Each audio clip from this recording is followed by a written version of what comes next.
Welcome to another exciting episode of Dravo Vane. And today, Richie will be telling us a story. And Richie, I don't know if you've noticed, but Sebastian's made an adjustment on your voice. He's made it a little bit higher. I hate you all. I cannot stand you all. And I'm not talking about the viewers. I'm talking about my friends. My so-called friends. And I noticed, Richie, you don't have a beer with you this time. It's bourbon and coke, baby! It's PTSD, and I'm not referring to my combat days. I'm referring to marriage. And I won't tell you what the PTSD stands for. Well, marriage, combat, they're almost the same. Well, at least with marriage, you can give the wife a happy ending at the end. Now, remember, we're trying to keep this somewhat family friendly, even though it is dealing with horror stories. I'm still pissed. Let's get this done and over with. Well, if some of you have already checked out the video to where Sebastian's telling about a Bigfoot encounter as told by a little old lady, as it is. Oh, he told that story? Yeah, he actually told that story. And Richie here, what have you been saying? I got his ass beat. I got a better Bigfoot story. Well, we'll let the viewers decide. So, Richie, have at it. You have the platform now.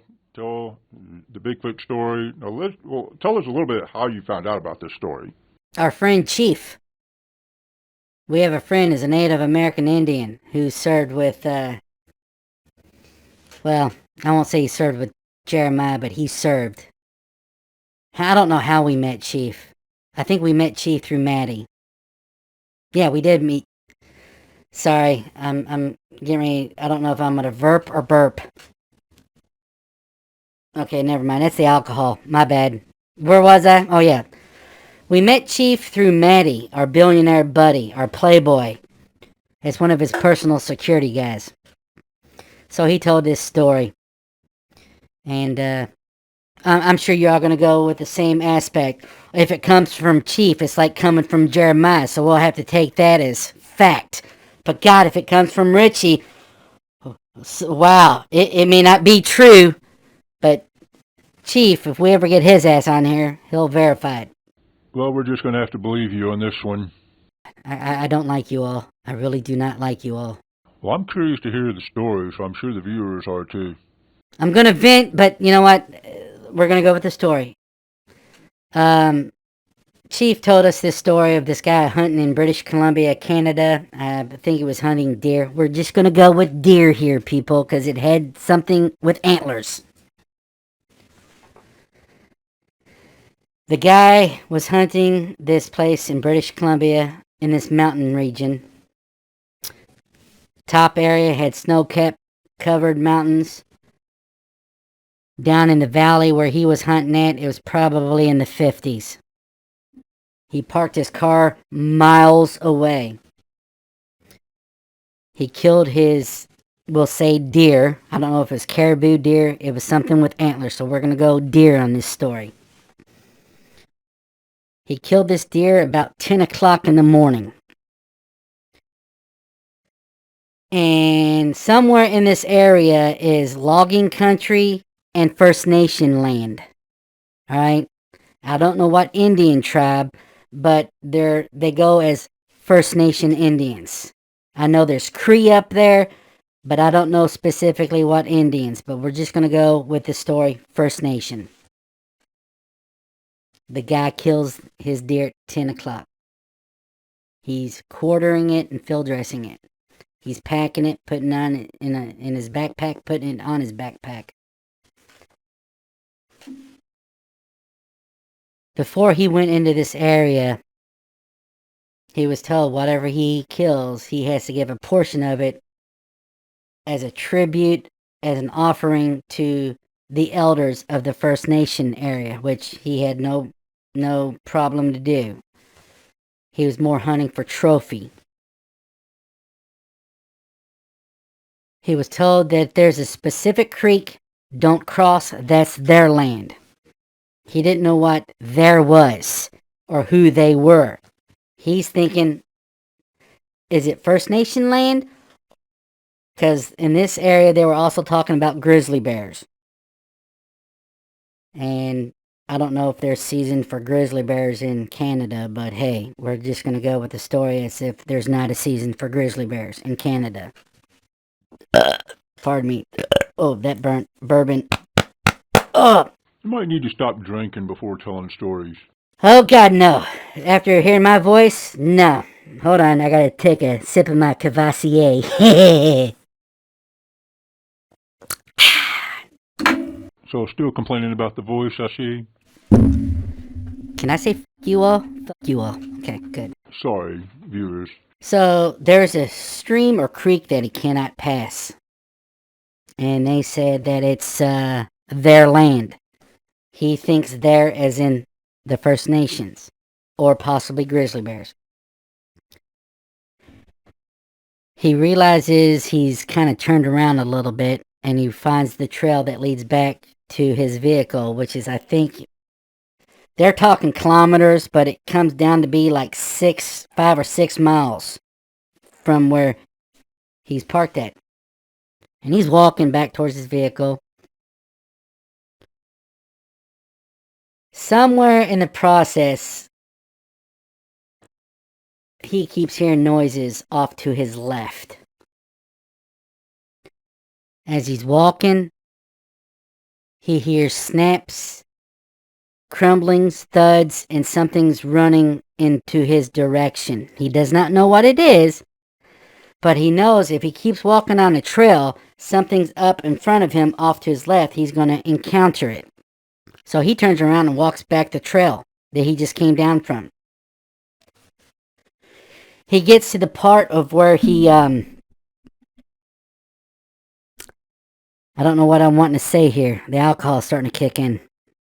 God bless. You guys really make me want to drink. But he goes to the gut pile of where he field dressed and quartered this deer at. And he looks off the ridge coming behind him. He sees a bear. He doesn't know if it's a black bear or grizzly bear, but it's coming down the trail. And he realizes it's big. And he's assuming, oh shit, a grizzly bear's got my scent. And, Chief, our buddy's telling this story, who's a Native American Indian from Arizona. He's telling this story. And, I think, whatever they call the bear, he called it in their native tongue. But, the guy realizes that the bear's coming towards him. Bear doesn't know where he's at. We're talking hundreds of yards off, but the guy can see this bear because he's pulling up his scope and he's looking at it and he's like, oh, Jesus God. And though he's scoping it, he can't tell if it's a black bear or grizzly bear, but it's huge. So he keeps walking this trail past, where the gutted and quartered the deer off. And he's walking the opposite way of his vehicle. And he keeps occasionally looking back and seeing that this bear is now on the trail and it's picking up its pace coming towards his direction. And he's still hundreds of yards off. So the guy keeps walking and walking and walking and walking and walking. He can still hear off in the distance the growl of the bear. The bear making noises if it's hitting rocks or whatnot. He's not panicking, not afraid at this time. I would have pissed and shit myself, but hey, that's just me. And that's not the alcohol talking.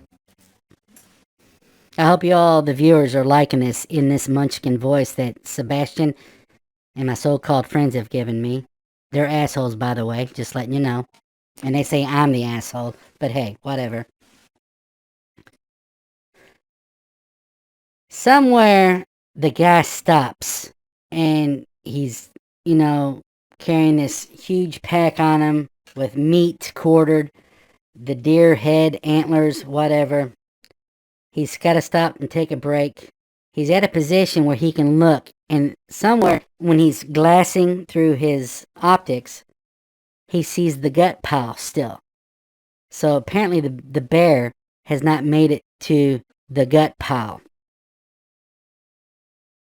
And the guy's just sitting there and he takes out a protein bar. He takes a, bite of his protein bar. He takes a drink of water, and he decides to glance again one more time.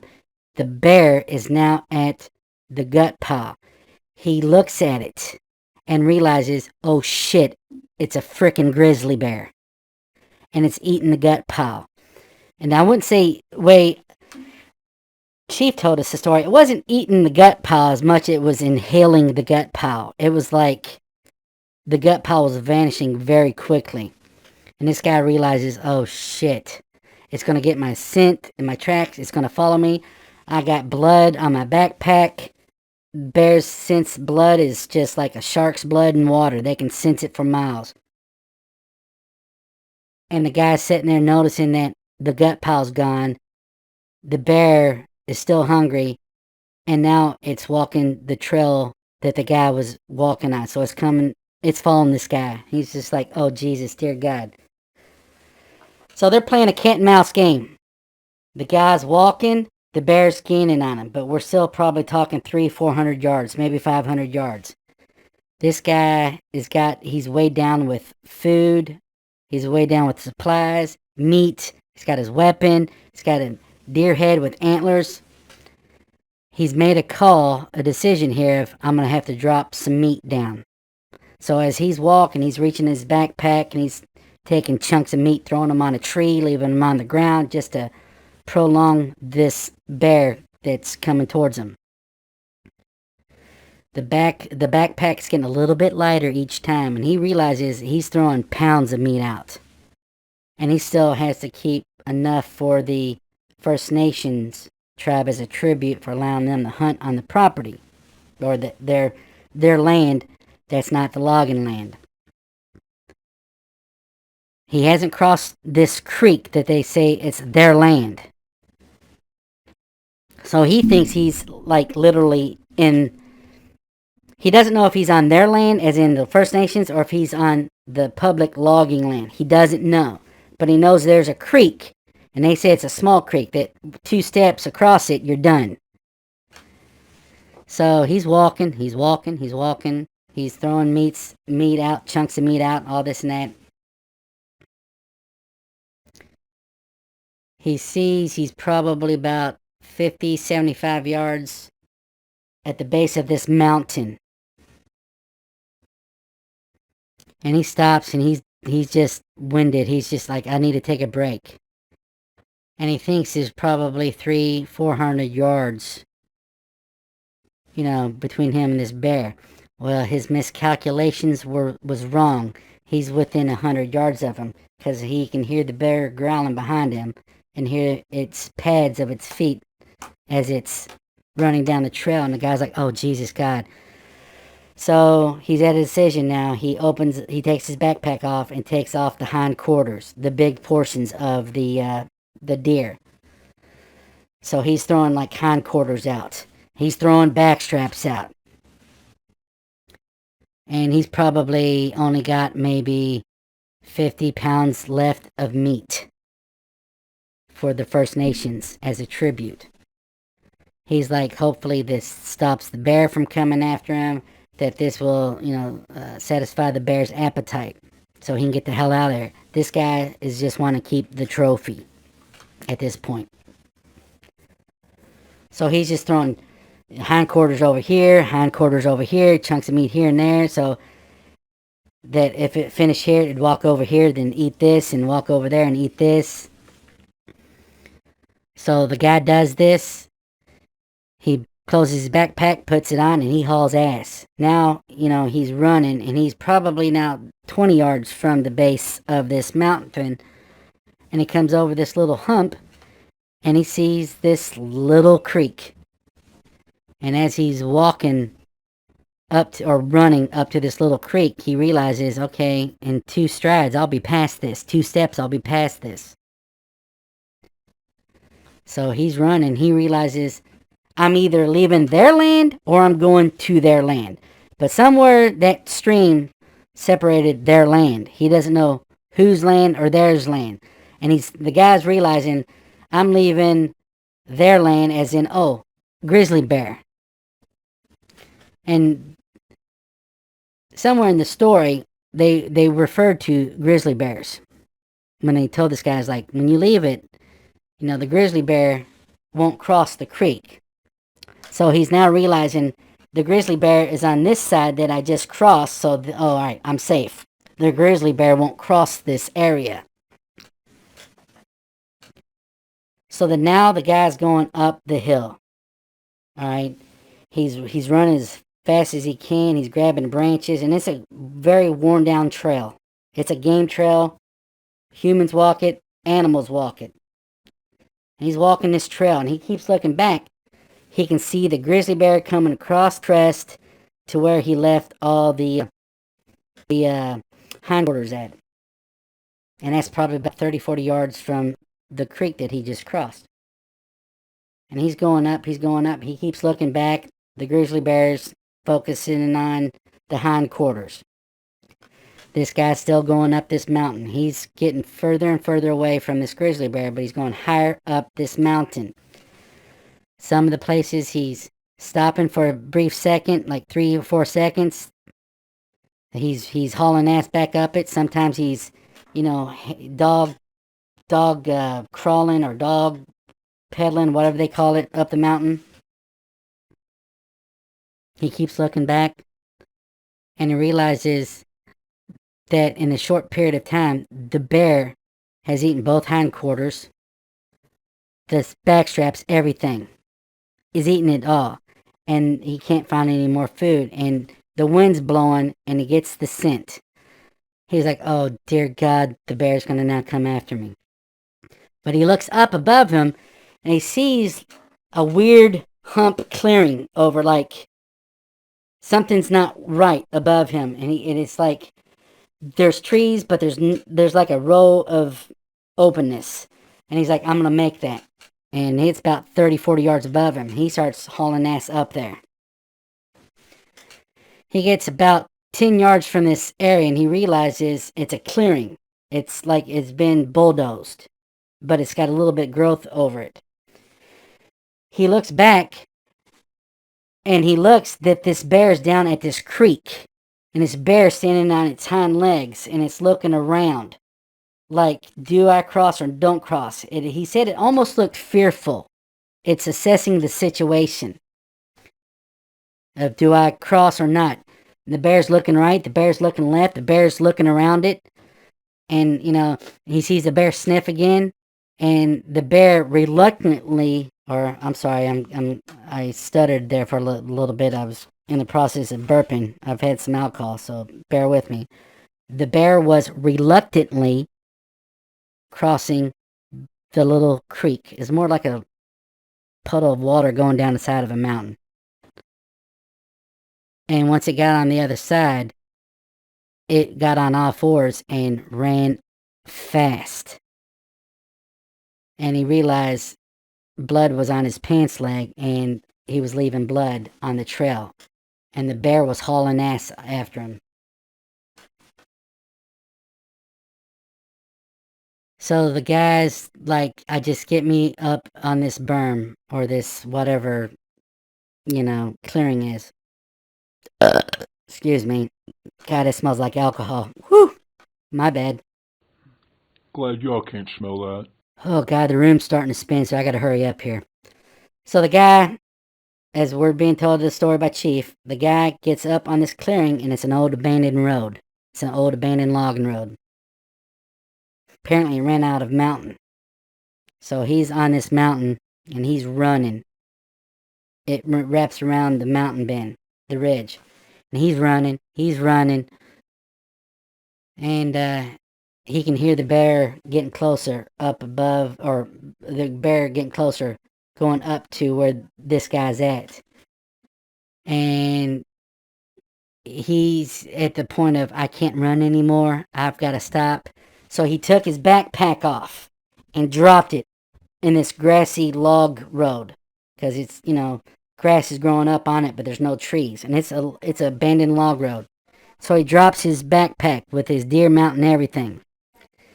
He takes a couple steps back and pulls out his weapon. and I think he had a .338 Magnum. And the guy's holding his stance, facing where he just came from, waiting for this bear to come up over the ridge and come at him. Sure enough, the bear came up over the ridge, and the bear was charging him. And this guy's got a defensive stance. He's like, it's fight or flight. And he's so tired he can't run. So he's got this weapon, and he's like yelling, "Stop! Stop! Stop! Stop!" And the bear's just charging at him. And it's making ground. And the guy, way Chief tells the story, the guy just screams, screaming out loud in a battle cry and getting ready to shoot this bear. This bear slides to a stop. Like, somebody trying to steal home on Johnny Bench. They're not going to make it. This bear slides and stops. Raises up. Growls.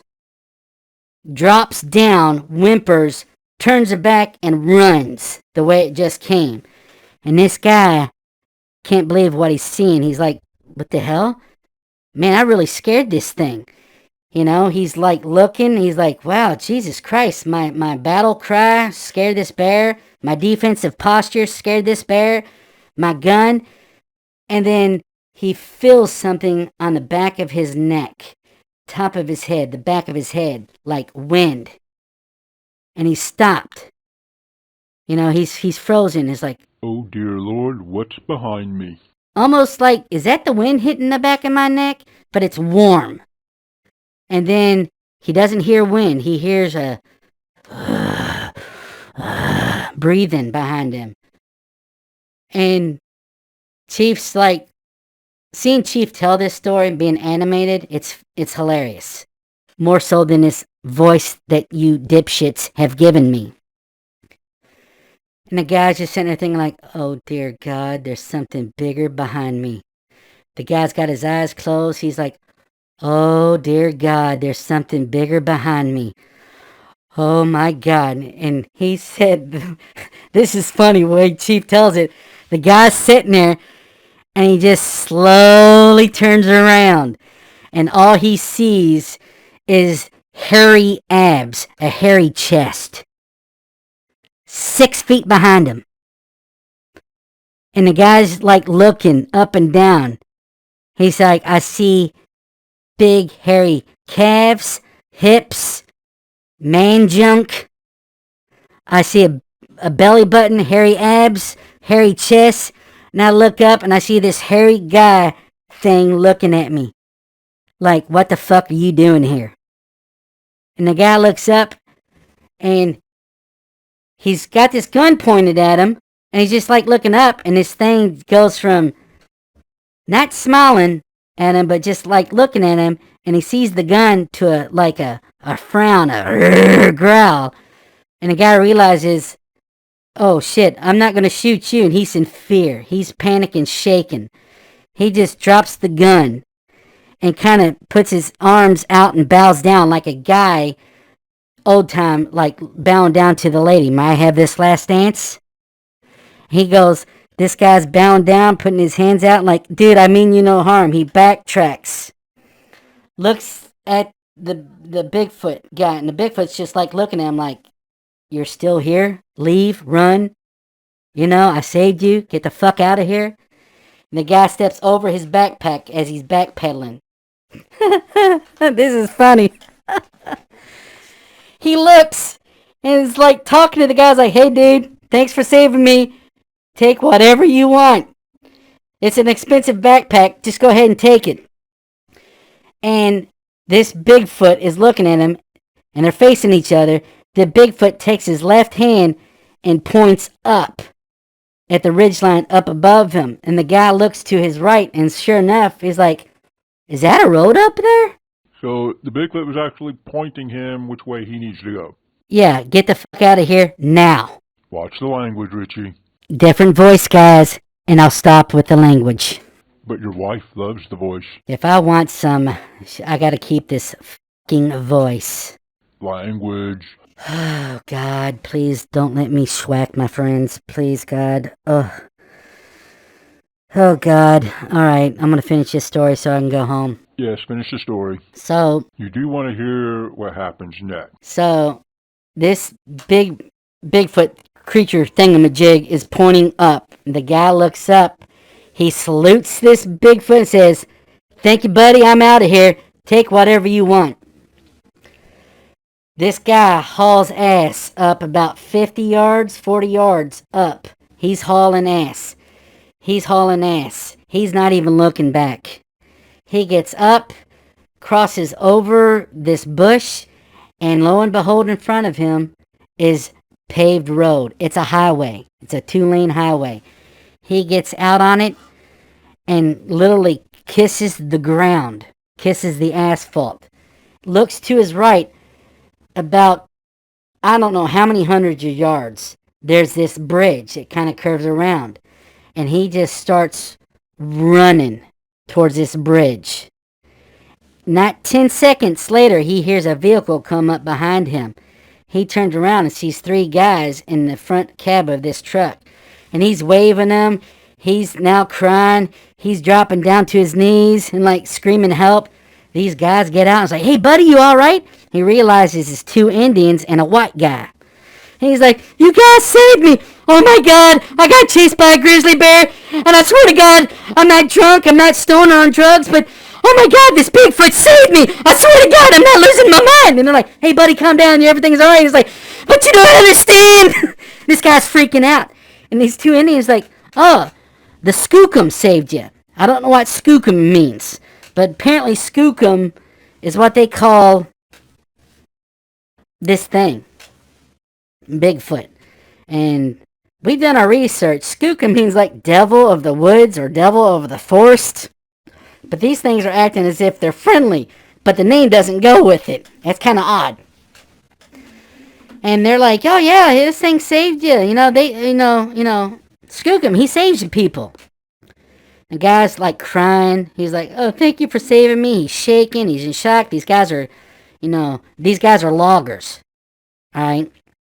And they're like, "Why did you cross the creek?" He's like, "I was being chased by the bear." And he's like, "Yeah, don't cross the creek. You're in their land." He's like, "Who's their land?" And then he realizes when they were saying there, that's the big guy's land. That the bear was chasing him on the First Nations land that they allow loggers to log. That once he crossed the creek, their land was the big guy's land. And that's why the bear was kind of hesitant of crossing over, because the bear realizes that he's crossing over their land. And later, the guy found out that when he crossed that trail, he didn't notice the saplings and trees that were snapped about 6-7 feet high, angling to where, "Don't cross this. This is our land. Over there's your all's. You can hunt and do whatever the hell you want over there, but don't cross over our land." And that, the guy got saved by Bigfoot. And so basically, they drive him to his car. It's a long route to his car. And you're all not going to believe this because it's coming from me, Richie, in the Munchkin voice. But Chief can verify it. Jeremiah heard the story. Jeremiah can verify it because Chief doesn't lie. Jeremiah doesn't lie. But somehow you all think me, Richie, lies. But when they got to the guy's truck, many, many miles away, and it took them like an hour to get to his truck via this highway, the conservation people were there. Well, I think it's Canadian Fish and Wildlife was there. And his car was a crime scene. His truck was a crime scene. Because lo and behold, there was this deer. I'm sorry, the alcohol's starting to kick in. This dead grizzly bear carcass without a head was at his truck. And they're, taking the guy's ID and everything. And it's like, "Is this your vehicle?" It's like, "Yeah." He goes, "Did you kill this bear?" He's like, "No." And they're telling him what happened. And the 2 Indians were telling him what happened. And then they had to call whatever the Indian police force is on the reservation. They had to call the constable of the First Nations tribe to show up, and they realized the bear wasn't shot. The bear was crushed, torn apart. The head was missing. And the guy told him what happened to him. So the Indian and the Canadian Fish and Wildlife, along with the 2 Indian guys that picked him up, drove back to where the guy had his incident at. The guy was at his truck. He was so afraid that he wasn't going to go back. And they came back. And this is now dark time. They came back. They gave him his backpack, minus the antlers and the meat. They gave him his gun back. And the Indian constable guy put his arm around him and said, man, I need you to come here for a second. He's like, yeah. He's like, we found all the blood in your backpack. We found big footprints around where you were at. And they saw his footprints standing there. And behind him, on the outside of his footprints, were bigger footprints. And they were standing 3 feet from him. And he said, your story checks out. That the skookum saved you. He was 3 feet behind you because we saw your footprints facing where the bear was at. And this thing's footprints were behind you, but left and right of you. His feet are that big. He was literally standing behind you, so your story comes true. And we followed your tracks down to the creek, and lo and behold, this grizzly bear that's dead that we're going to take, its head is on a tree as a reminder, don't cross the creek. Now, is that for the hunters? We don't know. Is that for the guy? We don't know. Is that for the grizzly bear? We don't know, or the grizzly bears. But Chief knows the Indians up there, and knows the Indian told the story that was one of the guys that picked him up, and is like, yeah, the guy was from, I want to say he was from around the Calgary, Alberta area that happened to hunt in British Columbia. The guy doesn't hunt anymore. He's moving to, I think, Toronto to get away from the mountains or whatnot. And that, you know, they don't allow hunting in that area anymore because of the grizzly bears, and there's a pissed off Bigfoot. Though he saved the guy, that was, they think, the bear that was chasing the guy, that Bigfoot tracked it down, crushed that Bigfoot crushed that bear, and knew where this guy was at and where his truck was at, that he was being watched the whole time. That specifically they think the Indian constable chief, law enforcement guy, whatever the Indian reservation cops are, said, yeah, that this thing watched you get out of your vehicle, watched you the whole time, saw this specific bear chase you, went and killed this specific bear after it told you to leave, and brought this bear and left it there and said, listen, I did this for you, now don't fucking come back anymore. That was the message that was left. And I'm drunk, or I'm buzzing, I believe it. Of course, it comes from Chief and then Jeremiah, so it's gotta be legit. But no, not for me, Richie, it ain't legit! Well, there's enough sources involved that it is, we take it as a credible story. And once again, as we've said before, we cannot deny or confirm some of these stories, and this is another one. But again, just like we've said, fact or fiction, truth or lies, you get to decide. If it comes from Jeremiah and Chief, it's legit. If it comes from me, the mighty Munchkin Richie, oh, it's definitely bullshit. That's where they're going with this. You know what?